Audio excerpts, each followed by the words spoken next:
আরে আরে, রাস্তার মাঝখানে ওটা কি পড়ে আছে? একটা ছোট্ট পুচকু মারমোসের ছানা, একা একা রাস্তায়। মা বাবা কিচ্ছু নেই আশেপাশে। পরিবারটি তাকে রাস্তায় ফেলে যেতে পারল না।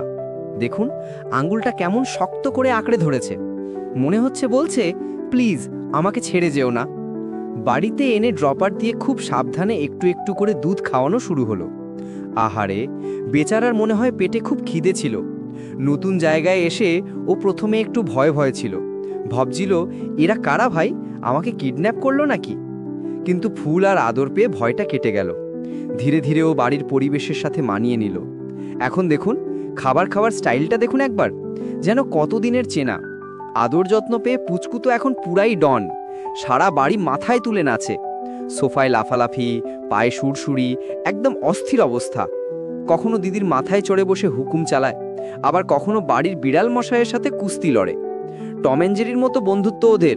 আর খাবারের সময়, ওরে বাবা, নুডলস দেখলেই হলো, হাত বাড়িয়ে বলবে, এ আমাকেও দে, আমিও খাবো। ও এখন আর পেট নয়, ফ্যামিলি মেম্বার।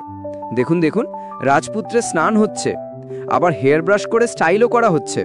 ভাবটা এমন যেন, আমি তো এই বাড়ির হিরো, আমাকে একটু সেবা কর তোরা। দিন শেষে এই দুষ্টু বানরটাই আবার গলার কাছে গুটি সুটি মেরে শুয়ে থাকে। আসলে ভালোবাসা আর মমতাই পারে একটা অচেনা প্রাণীকেও নিজের সন্তান বানিয়ে নিতে।